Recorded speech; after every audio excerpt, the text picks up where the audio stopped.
Dando continuidade, respeitando as inscrições, vamos ouvir agora a palavra da professora Amanda Gugel.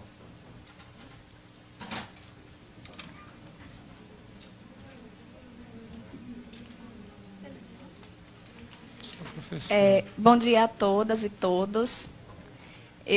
Durante cada fala aqui, eu pensava em como organizar a minha fala, né? Porque, assim, são tantas questões a serem colocadas e tantas angústias, né, do dia a dia, de quem está em sala de aula, de quem está em escola, e eu queria, pelo menos, conseguir sintetizar minimamente essas angústias. Mas também, como as pessoas apresentam muitos números, e como sempre colocam, os números são irrefutáveis, eu gostaria também de apresentar um número para iniciar a minha fala, que é um número composto por 3 algarismos apenas, bem diferente dos outros números que são apresentados aqui com tantos algarismos, que é o número do meu salário, né? Um 9, um 3 e um 0. Meu salário base, R$ 930. E aí eu gostaria de fazer uma pergunta a todas e todos que estão aqui, sim, nível superior, com especialização. Se vocês conseguiriam, mas também respondam só se não ficarem constrangidos, obviamente. Se vocês conseguiriam sobreviver ou manter o padrão de vida que vocês mantêm com este salário? Não conseguiriam. Certamente, esse salário ele não é suficiente para pagar nem a indumentária, né, que os senhores e as senhoras utilizam para poder frequentar esta casa aqui. Não é? Então, assim, a minha fala não poderia partir de um ponto diferente desse, porque só quem está em sala de aula, só quem está pegando 3 ônibus por dia para poder chegar ao seu local de trabalho, um ônibus precário, inclusive, é que pode falar com propriedade sobre isso.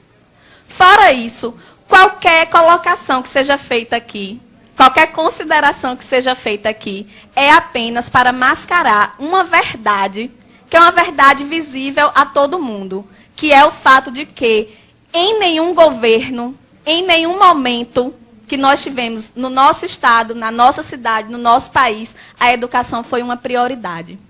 Em nenhum momento. Certo? Então, assim, me preocupa muitíssimo a fala da maioria aqui, inclusive da secretária Betânia Ramalho, com todo respeito, que é, não vamos falar da situação precária porque isso todo mundo já sabe.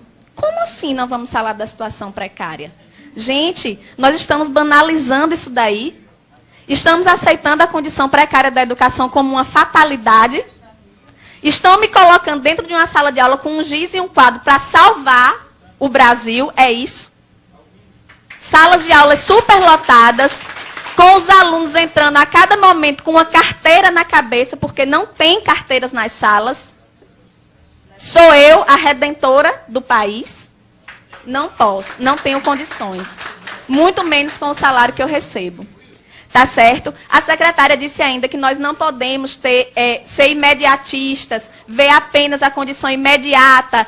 Precisamos pensar a longo prazo, mas a minha necessidade de alimentação é imediata. A minha necessidade de transporte é imediata. A necessidade de Jéssica de ter uma educação de qualidade é imediata, certo? Então, eu gostaria de pedir aos senhores, inclusive, que se libertem dessa concepção errônea, extremamente equivocada, isso eu digo com propriedade, porque sou eu que estou lá, inclusive, além, propriedade maior até do que os grandes estudiosos, parem de associar a qualidade de educação com professor dentro de sala de aula. Parem de associar isso daí. Porque não tem como você ter qualidade em educação com professores 3 horários em sala de aula. Certo? Porque é assim que os professores multiplicam os 930. 930 de manhã, 930 à tarde, 930 à noite, para poder sobreviver. Não é para andar com bolsa de marca, nem para usar perfume francês. Certo? É para ter condição de pagar a alimentação dos seus filhos. É para ter condição de pagar uma prestação de um carro que muitas vezes eles compram para poder se locomover mais rapidamente entre uma escola e outra e que eles precisam escolher o dia em que vão andar de carro porque não tem condição de comprar o combustível. Tá certo? Então, a realidade nossa, o cenário da educação no Rio Grande do Norte hoje é esse. E eu não me sinto constrangida em apresentar o meu contra-cheque, nem a aluno, nem a professor, nem a nenhum dos senhores aqui, porque eu penso que o constrangimento deve vir de vocês. Sinto muito, eu lamento, mas deveriam todos estar constrangidos, entende? Então, assim, entra governo e sai governo, e eu peço desculpa mais uma vez, Betânia, mas não tem novidade na sua fala. Sempre o que se solicita da gente é paciência. É tolerância. E eu tenho colegas que estão aguardando pacientemente há 15 anos, há 20 anos, por uma promoção horizontal. Professores que morrem e não recebem uma promoção. Então eu quero pedir à secretária, em primeiro lugar, paciência também, porque nós não aguentamos mais esse discurso.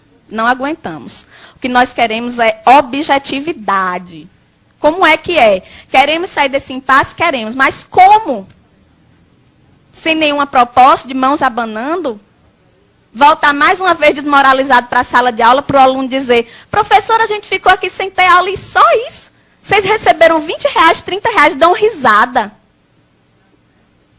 Pedimos ainda, secretária, respeito. Para que a senhora não vá mais à mídia dizer assim, pedimos flexibilidade, como se nós fôssemos os responsáveis pelo caos, que na verdade só se apresenta para a sociedade quando nós estamos em greve, mas que está lá todos os dias, dentro da sala de aula, dentro da escola, em todos os lugares. Certo? Então, respeito. Não se refira à nossa categoria dessa forma, não se refira. Nem se refira apenas como se fosse a direção do Síndico que está querendo fazer essa greve. Não é não, é 90% da categoria. 90% da categoria no estado inteiro, nos interiores, aqui na capital.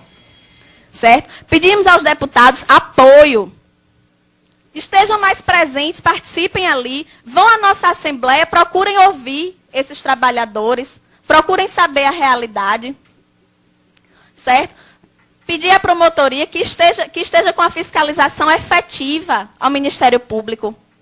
Que não seja para dizer, professor não pode comer desse cuscuz não, porque é um cuscuz alegado que a gente come, o cuscuz da merenda. Porque a promotoria está para lhe dizer que a merenda é do aluno, não é do professor.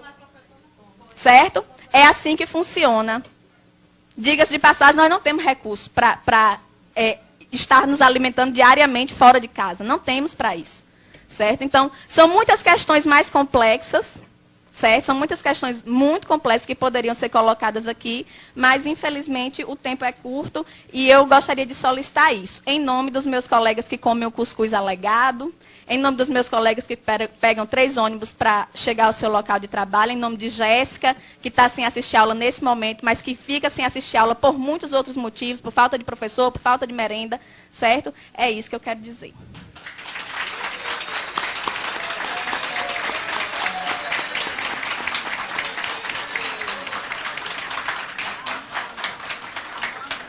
Parabéns à professora Amanda Gurgel.